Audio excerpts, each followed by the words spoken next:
leo o talanoa tulanga o General Campus. Walau ke le aku ia ka apun whainga o oinga i ko kongo le university ane. Ai maka apura ronko. Ole se e mai ole pulanga, ole university. Saifiki. Ia leo wa lala i le Samoa. Leo Samoa leo walwa kwai le ia il program yang al pulang al university. Atau kalau university le. Le sa pule ai mono fo mau fiti. Ia le fianga multalo iskia solofa. Ai al to inala le ole intia mai peltani. Le ana to le nei. Ia il pulang. Ia mai al to uma le o visinga ia. Ia fiki ma sui fo ia malo uma e ana li university.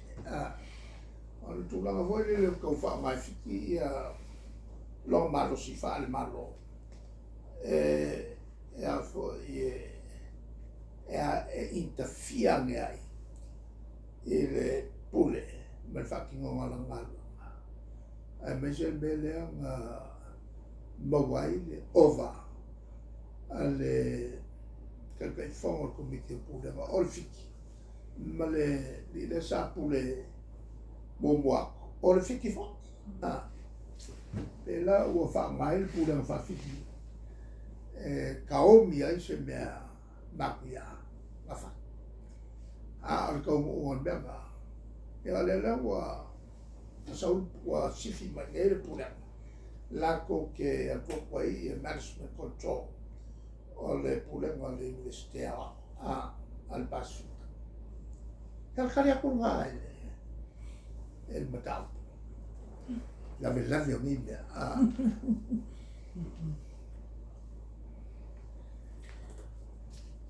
Au tai la val fa o ngala fionga e nata to tolus folo ila to le la fa wala to MBAs tai au. Ole tulanga na ya tamia.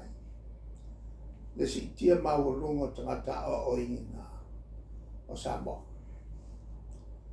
Ole fisi. Ole ala le mea fai. O mai la tungala. Wa o si fena o nga ma fengana. Le na ve fa mo mo malo. Va ai neko kia SS. E curienta per new jobs. Hanno formato tanta. E mantuala. Ale mawalon ya la tongala. Ala tupu mai lole le train. O failona o se tungata ia mo fa fangalu. Ale tulangala na tawana sila FME ila nga wena to fa. Ale voila na layo na mato fautuina le amata lo roketi ke le ale e vai su vai kene.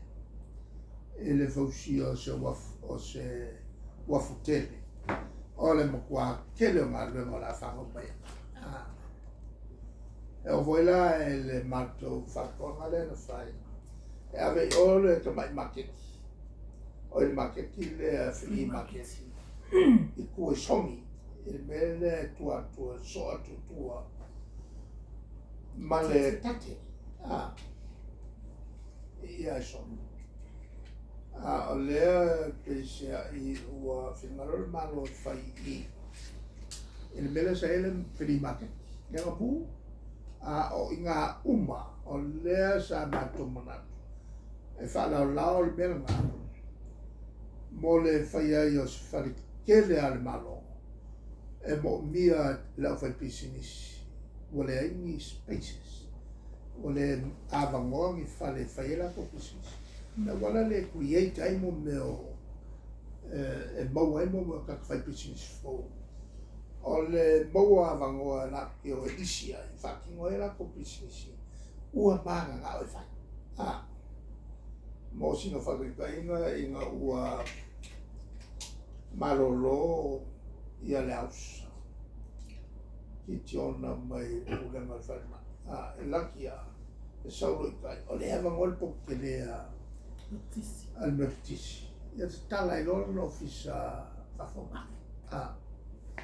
E turangalana i le mele a male whanau no te inga ona e mawalunga te le tāwale le lea. Lea la mana o le malo e whātua i le makeki. E le kaua kui. La o mga mako fofo i le me kuai. Ia o wingaia fo o le purenga i mea po ua whai aso se mea pe kalwhengai, pere kalwhengai. Ia, taki e pia. Whaikaria e muni mai whasasa o mea whaneka.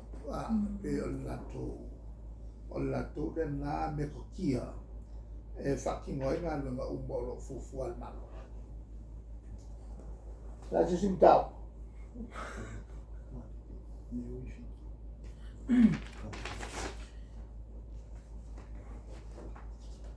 O tūlanga le mai tauina timi lau lawa fionga tūlanga lo wheminga o whemalanga i ngā valili.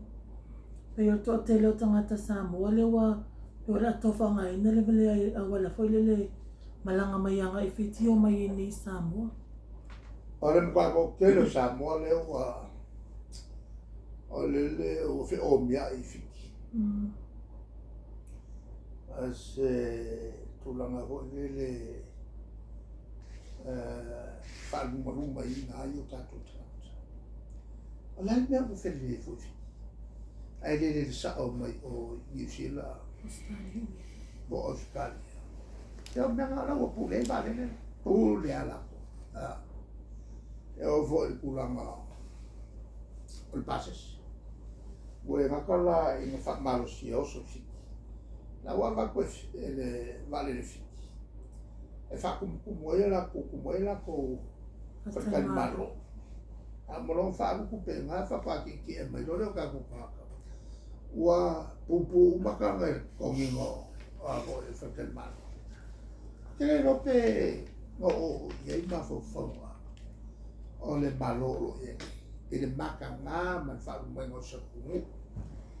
Sa kawhini sa ungoa e tūlanga whimaranga ina ona o le iei i ona ma. E kai minga o e kourui waka. E lua e a Boeing 747. Ma le wakele na ngā lele Amerika. Ia. I loka ngau ma loka fia. E ngau ka lele kumle valele ki kola ka oko mai kamahu i. Ka oko le mai le male valele. Ia au le se siama. Au kwa langa leo ko ngai ia pale pelo male vale. Ai ka kwa uai la topa fa o ni tata kale pe mea. Le ulangala na ole o e tato o fe memea. O fe memea. Kasi le mea kula ko foi kula sa pipi fai lo. E ko fai al vale. A foi a mai maka ngake nei mea. Fala o lama kako se vale le. Ile foi la le. Sa ngile le hawo. E a ole fsi. Ana se nasa mo mai. A ole saulea i ngai le hawo ko foi mai le o e fiki fa ngofo fa malo si ai e pisini si o tala fi ma fa casa vuoi la o le fa inge la vola ma sa ka mo fa pe lele mai au kilani po Australia le vale le fi le mo mo ngi ku ka fa ka le fi ke le meio ke vai a kula le a ia ku fa le ko ale foi lá kilo ele fasa lo mole sa mole ale malo foi lá facas e ongo le malo vakasi a o whakakupe fo. E ongo whakeleinga le kulanga le pangakie le ekonomi. Anga ia kukausi le luafe ma le lufuko. O te lo ingala whakeleingai le oi le la iengi kako. Ia la whai nam salo iengi me kutia whakako al fas. Ia kako woi aku a kalima. Ai lo ia ko kako ai ko hoi me fu malaka.